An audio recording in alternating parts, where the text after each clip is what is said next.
It's Friday, October 17, 2025. I'm Albert Mohler, and this is The Briefing, a daily analysis of news and events from a Christian worldview. Sometimes the world can change very quickly in moral terms. You wouldn't think so, but it's true. You can look at events such as, say, the Roe v. Wade decision handed down in January of 1973. One moral reality here, and then a different moral reality, at least in terms of the American government and the judiciary the day later. And it's also true that with technology, it happens sometimes even quicker. Because even with something like the Roe v. Wade decision, you had oral arguments, it was in lower courts, it eventually got up to the Supreme Court, you saw it coming. There are other things that are happening now so fast you don't see them coming. But sometimes when they do happen, you say, maybe I should have seen this coming. I want to talk about a headline about ChatGPT. Because at the beginning of this week, ChatGPT did not offer its platform for artificial intelligence porn, but it does now. It was effectively something that could be switched on. It had been switched off. Sam Altman, the head of ChatGPT's larger corporate owner, OpenAI, said Tuesday of this week that the platform will begin allowing users who have verified they are adults to access what is explicitly in the policy called erotica. Altman said in a statement posted to X, quote, "Now that we have been able to mitigate the serious mental health issues and have new tools, we're going to be able to safely relax the restrictions in most cases." He went on to say, quote, "As part of our treat adult users like adults principle, we will allow even more like erotica for verified adults." Now, the erotica part, we are told it's set to come into effect in December. ChatGPT has to roll out what it describes as age gating and do so more fully. Age gating. How do you like that? Okay, so what we're being told here is, don't worry, this isn't about kids, it's only for adults. I don't believe that for a moment, by the way. I don't think age gating works. I think actually one of the scariest things is that parents would think that age gating works. Or frankly, that politicians would buy the claim that age gating works. We know previous efforts to gate ages. That has not worked. But I want us to look at the language used by Sam Altman here. You know, he is one of the leading figures, one of the most important figures in Silicon Valley. He is one of the most important figures in the expanding world of artificial intelligence. And he is in so many ways indicative of people who really operate out of a technological imperative, out of the belief that this is going to happen, it must happen. And not only that, they want to be the masters of it happening. And they want to be, of course, the financial beneficiaries of it happening. You'll see the technological determinism. That's one of the facets of this worldview. A technological determinism. It will be done. It must be done. We must do it. We must do more of it tomorrow than we're doing today. That technological determinism is very much a part of Silicon Valley culture. And honestly, the investor culture has, to a significant degree, followed the same pattern. But notice the language that Sam Altman used. As part of our treat adult users like adults principle, we will allow for even more like erotica for verified adults. Okay, I just want us to note what's going on here. This became evident in the 1960s and the 1970s. It became far more evident with the rise of print pornography as a massive industry, particularly in the 1960s.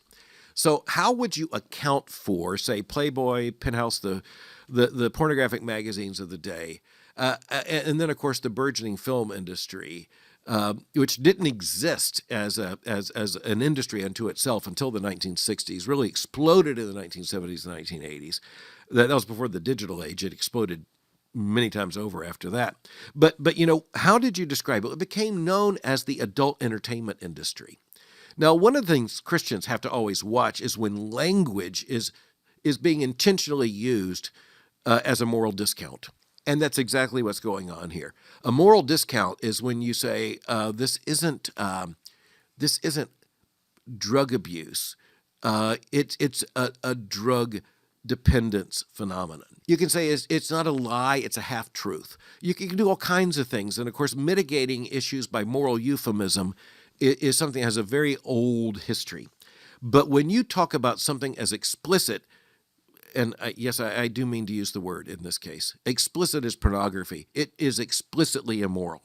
It is explicitly a rejection of the purpose of human sexuality. It is explicitly a rejection of the virtue of modesty. It is the commodification of human beings. It is the exploitation of human beings. By the way, at every stage in the process, the exploitation in terms of most heterosexual pornography, you're talking about the exploitation of the women who are involved, the exploitation also of those who are the consumers of the pornography, and also the exploitation of those who are affected outside even the use or the making explicitly of those products. You refer to it as adult. Does that solve a problem? I would argue it does. It does create a distinction in the problem. It's a distinction that is found throughout civilization when we say harm to an adult is not measured the same way as harm to a child. And also adults have at least some matter of choice. Now, we do this even with something like at least what's purported to be the structure when it comes to legalized gambling. At least in theory, it's impossible for a 5-year-old to become a titan of online gaming. However, as you know, there are ways around that too. The point is, we say that's adult. That doesn't make it right. Can we just stipulate that? Saying something is adult entertainment actually raises the question as to how immoral it must be if you're going to define it that way, or other activities along the same lines. When you have Sam Altman say, as part of our treat adult users like adults principle, well, okay, so what morally would that possibly cut out? If you're going to say the only issue here is how we identify things and define them as adult, then what's not authorized by this? Because when you then say pornography, or his term was erotica, well, you know what's going on here. Now, as Christians, let's just remind ourselves that pornography, erotica, is the direct intentional lie and misrepresentation and abuse of God's gift of sexuality and God's plan in creation order for sex as the unitive act between a married couple, the generative act of producing babies and offspring. You turn that into commercial exploitation. It's not only that something's gone wrong, everything's gone wrong. And of course, the principle that conservatives warned about and Christians warned about in the 1960s is exactly what's going on now. And that is that not only does porn become a corrupting influence in individual lives, it becomes a corrupting influence in the entire culture, in the entire civilization. And furthermore, the boundaries are always exceeded. People say these are the boundaries of pornography, and then the next thing you know, well, the boundaries have been moved, and they keep being moved, and they keep being moved. You know, Sam Altman didn't deal at all with, frankly, some of the unspeakably horrifying things I'm not about to describe on the briefing that are under the category now of erotica. And just imagine artificial intelligence is going to allow the creation of bots used for pornographic purposes and for customized pornographic entertainment films, whatever. It's really a scary thing. But it just points to the fact that there is no technology which is morally neutral. Let's just remind ourselves of that. That includes the wheel. When the wheel was invented, it could be used to carry, make a wheelbarrow. You can carry good things or you can carry stolen goods. When you put it on a car, you can go to good places, you can go to bad places. You can use it for good purposes or for bad purposes. You can rescue someone or you can kidnap someone. Technology is never morally neutral. And one of the moral dimensions of technology is, what does this now facilitate? What was impossible before this switch was flipped, before this particular development became online or available? What was impossible yesterday that's not only possible but actual now? I also just want to warn before I leave this issue that we just have to watch again and again. Christians can't buy the lie that some adequate system here is protecting children and minors. That's just a lie. I want to tell you why it's a lie in a way you might not think at first. It's a lie because I do think kids are going to find their way to what is behind this firewall, or whatever they're going to call it here, age gating. But the other thing is, children are corrupted because adults using this kind of online platform, they're going to be corrupted. Parents are going to be corrupted. Brothers and sisters are going to be corrupted. Neighbors are going to be corrupted. We as Christians have to understand the moral circle doesn't end with the age-verified adult, even if there is such a thing. All right, now I'm going to make a little bit of history on the briefing. I'm going to say something positive about California Governor Gavin Newsom. I don't think I've done that before, and this is quite legitimate. Just last week, he signed legislation into law in California, which will outlaw anti-Semitism in public schools. And he finds himself now with opposition, unexpected opposition, first-time opposition from the teachers' unions in the state of California. They are aghast that California's Democratic governor, who by any measure is a liberal, and by any measure has been quite predictably a friend of the teachers' unions, he evidently signed this law, and the law establishes an anti-Semitism prevention coordinator in the State Office of Civil Rights. Quote, this official will train teachers, administrators, and local school boards on how to spot, prevent, and respond to anti-Semitism. And then the editorial board of the Wall Street Journal. So this is interesting. This isn't just some online news source. This is an official statement from the editorial board of the Wall Street Journal. They write, quote, believe it or not, this isn't already part of anti-bias training in many school districts. So the editorial board of the Wall Street Journal gets to the heart of the problem. How can it be new? How can you be in the year 2025 and California only now have anti-Semitism training as a part of the teacher training and school culture there in the public schools? Now the story gets interesting. Quote, the teachers union and anti-Israel groups are most upset about the bill's requirement that instruction, quote, be factually accurate and aligned with the adopted curriculum and standards, end quote. Okay, wait just a minute. We have the open statement here that you have the teachers union and anti-Israel groups upset about, well, what would be the requirement they'd be upset about?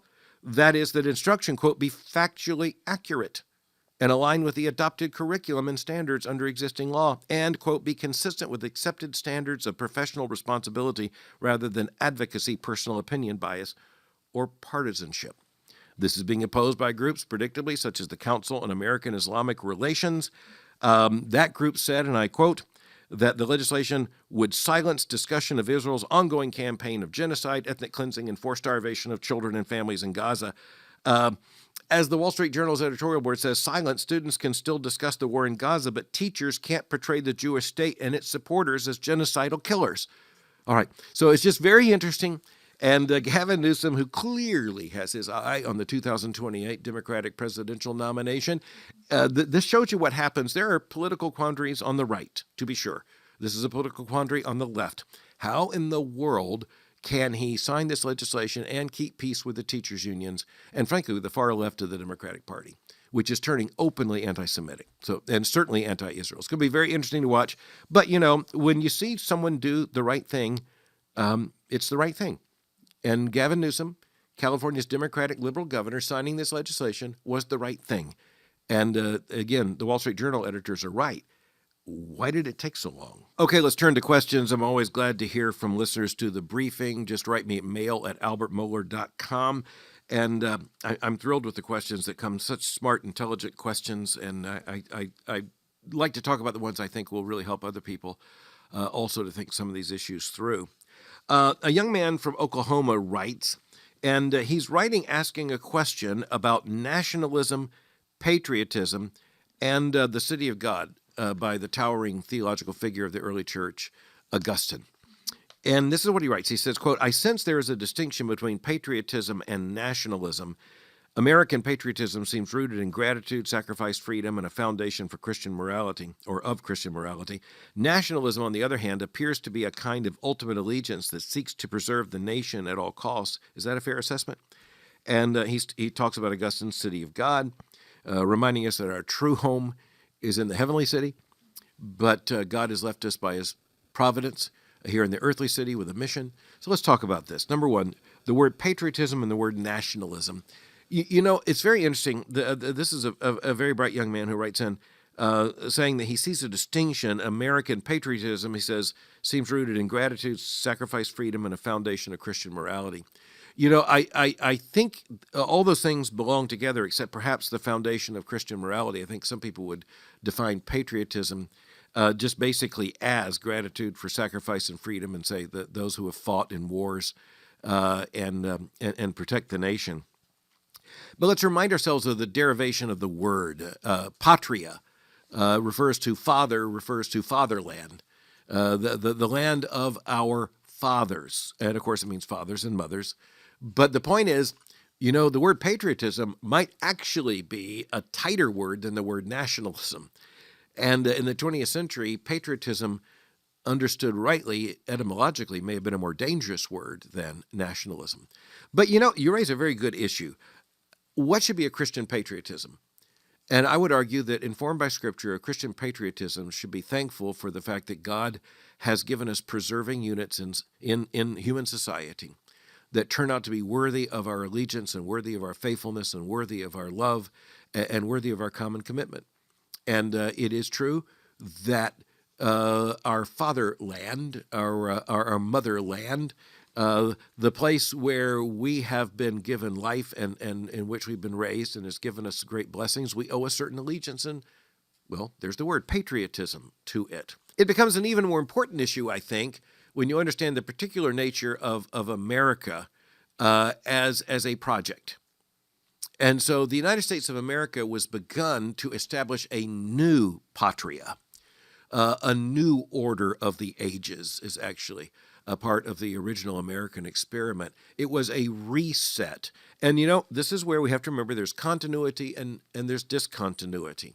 The American Revolution, I often argue, was both continuity and discontinuity. What the American revolutionaries were trying to overthrow was not Western civilization. They were seeking to perpetuate and extend Western civilization. They even largely extended the Anglosphere. So even the political patterns of Britain and Britain's larger culture, they were just Americanized and brought over, and I think improved upon, frankly, in terms of the American constitutional order. And so in continuity, what kind of statement were the founders of this country trying to make in terms of continuity? What kind of architecture did they use? They went to ancient Greece and ancient Rome. How are so many of the founders, including most famously George Washington, often portrayed? In classical garb, like they're walking in Athens or walking in Rome. This country was built upon discontinuity, yes, a new order of the ages, but absolute continuity with the Western civilizational pattern, which honestly the nation's founders and the framers of the constitutional order saw as their ambition. They understood both parts of that. Okay, patriotism is tied to that, and I think it's probably the most commonly used word about our proper allegiance, proper devotion, proper appreciation, proper celebration. But there are obviously limits to patriotism. That doesn't mean my country right or wrong. It is my country, right or wrong, but our duty, especially in a constitutional republic, is to seek to make it right rather than wrong. We have a responsibility here. It's quite different than if we were living under a totalitarian government or an autocracy. So patriotism is a good word. I'm not embarrassed by it. I think a proper patriotism, I like that phrase. I grew up hearing that phrase. Christians are called to a proper patriotism, and that's one that's biblical, one that understands the state can't claim ultimate allegiance. It can claim an earthly allegiance, and in fact, it can and should.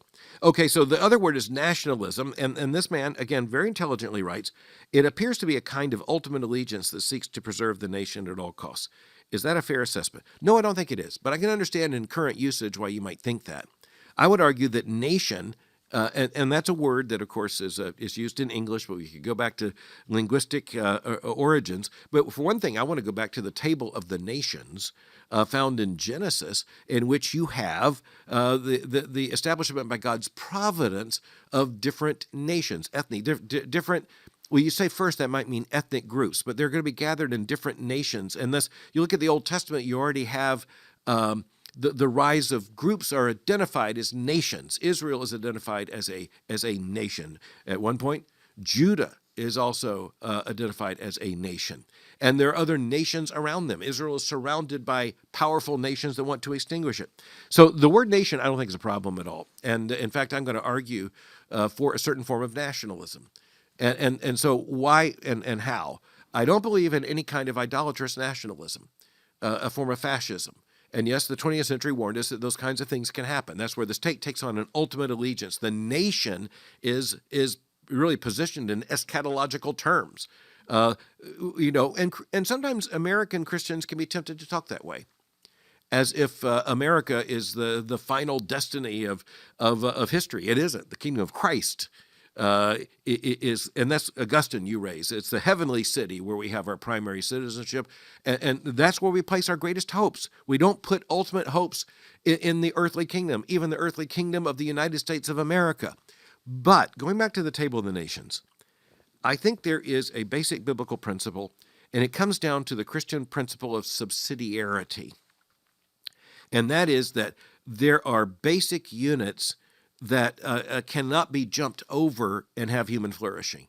You can't jump over marriage. You can't jump over the family. You can't just jump to neighborhood. You can't just jump to city. You can't just jump. Here's one of the most fundamental conservative insights of the 20th century. And Margaret Thatcher put it in her own inimitable way. When she was asked about the importance of society, she said, "I don't believe it exists." Now, let me just say, I think there is such a thing as society, but I think what Margaret Thatcher was saying is it's an abstraction. You talk about society, and it's a way of avoiding talking about families, marriages, neighborhoods, cities. Society is an abstraction, and politics should be about the specific. Okay, but when you talk about a nation, I think a nation, over the course of history, however you're going to define it, and it's a pretty stable term right now. It's fascinating to see that between the beginning of the 19th century and the end of the 20th century, one of the most stable concepts that wasn't stable before is the concept of nation. And you could look at such developments as the Treaty of Westphalia. You could look at the Congress of Vienna in the 19th century. And then, of course, you could look at the various, chapters of the 20th century. And so by the time you get to the end of the 20th century, you look at a map, you see nations. Everyone pretty much knows what they are. And I think we can fail to see that's a kind of an innovation. It used to be kingdoms. It used to be empires. It used to be amorphous things. And there was terra incognita. Who knows what's there? So that's one of the achievements. I believe that in the providence of God and in respect to creation order, the nation is a unit that is biblically recognized. Now, I'm not saying the United States of America. I'm not saying that it has to be a nation, that's transcontinental between the Atlantic and the Pacific in North America with 50 states. I am saying that there's a limitation. So let me just tell you the alternative. The alternative is the absence of nations. What do you have? A global civilization? Okay, here's a clear biblical principle. There is no such thing as a global civilization. I mean, frankly, some nations can get so large that you have to question whether that's a manageable civilization. But, the globalist ambitions of the far left and frankly, of the cultural elites in the 20th century, even, someone like Woodrow Wilson in the League of Nations, whatever it was either going to be nations or a league. And it wasn't really a League of Nations. And I would say the same thing about the United Nations. I don't want it to just disappear. Because someone's going to recreate it somewhere else. And I agree with Harry Truman. If you're going to have it where the United States can get to it right quick and we can decide who can fly into the United States or not. The last thing we want is the United Nations located in, I don't know, Paris or Geneva or somewhere. So it's a problem, but I think Harry Truman was right. It's a problem we're going to keep close at home rather than to let it get far away. But, the United Nations, by definition, isn't united. You have a Security Council in which you have several countries with a single veto power, and it's been used almost every crucial point in the history of the United Nations. It has shown disunity rather than unity, and the spectacular failure of the United Nations to bring about peace or prosperity or any other human good. I'm not saying it never does anything right. I'm just saying if it does so, it would have been more efficiently done by someone else already. I think there's also a Christian understanding of the nation as requiring pre-political commitments. And we're running out of time for today, but I think one of the most important things to understand about a nation is that there are pre-political commitments. So, in other words, the nation really doesn't decide what's right and wrong. The nation doesn't decide ultimate issues. The nation has to respect that. That's key, by the way, to the American experiment. The American founders did not invent marriage. They wanted to respect marriage. They didn't even invent common law. They wanted to respect common law. And it gets back to inalienable rights and all kinds of things. I think there's a proper Christian nationalism. I think there would be an improper Christian nationalism that elevates the nation unbiblically. But I think with respect to subsidiarity and creation order and God's plan, and frankly, just trying out of love of neighbor to build a decent society, I think it's very difficult to imagine how that can be done efficiently at a level larger than a nation. also the nation is a legally defined entity that has responsibilities and, for instance, can be held morally responsible. We talk about rogue nations. We don't talk about rogue regions. We don't talk about rogue neighborhoods. We do hold governments in particular responsible, and I think that's inevitable. So it's a great question. And I think there can be an improper patriotism or a proper patriotism for the Christian, but I think a proper patriotism is actually required. And there can be an improper nationalism or a proper nationalism, but I defy those who want to say that you can get by without a healthy nation based upon the right pre-political commitments, and that includes, for Western civilization, biblical law, biblical morality, and a respect for creation order. Finally, for today, a really brilliant, very insightful question from a 19-year-old young woman.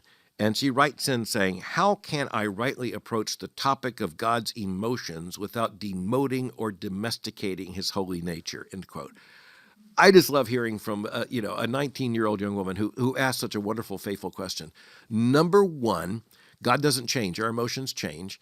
As we know, our emotions, they are both controlled and uncontrolled. They are both holy and unholy. And you said it exactly right. You don't want to demote or domesticate God's holy nature. So what that means is, number one, this is something like John Calvin very helpfully defined this. When you have a biblical reference to God, expressing emotion, where God's wrath is poured out or his anger is poured out, you have to ask, is this moral? Is it judicial? So in other words, if I get angry, it's because I've lost control, and by definition, that's sin. God's anger is judicial. It is coming out of his holiness and his absolute righteousness, and it's by the way, it's God being completely consistent with his character. Okay. Another question to ask is, does this imply change in God? Because God doesn't change, and as the scripture says, God doesn't change, therefore we're saved. So if God changed, we are doomed. So is God happy here and sad there? Is God elated here and angry there? The answer is no. He is absolutely consistent. So we can never interpret or use references to God's emotions as implying change. Okay, there's another issue here, and that is, to what extent do we rightly understand such statements to be condescension, accommodations to our understanding? And you say, well, how does that work? Well, the same way it says that God saves with his mighty hand and his outstretched arm. He doesn't have a hand or an arm. He is spirit and does not have a body. But you know what? We can't think of action without a hand or an arm. And thus, that's an accommodation. It helps us. As Calvin said, look, there are things we can only understand because God leans over and whispers them to us so that we can understand them. One day we will see no longer through a glass darkly. That doesn't mean that we're going to know everything about God, because he's infinite and we will continue to be finite, but we will see him face to face. What was cloudy will be clear. And such a sweet question. So again, I go back to the fact that at least part of this is that we have to use the language of emotions for God's righteousness and his holiness being manifest when it comes to, say, human sin. His wrath poured out upon sin. He doesn't decide to pour his wrath out upon sin. It is the natural consequence because of his nature. He doesn't change, but he does reveal himself in language that helps us at the human scale to understand him. His mighty hand and his outstretched arm. Otherwise, we're not saved. So we're thankful for that. I'm thankful for this question. Let's strive for faithfulness. Let's try to keep the theological categories straight. And I'm so thankful for a young listener who's doing her best to keep the theological categories biblically straight. Thanks for listening to The Briefing. For more information, go to my website at albertmohler.com. You can follow me on X or Twitter by going to x.com/Albert Mohler. For information on the Southern Baptist Theological Seminary, go to sbts.edu. For information on Boyce College, just go to boycecollege.com. I'll meet you again on Monday for The Briefing.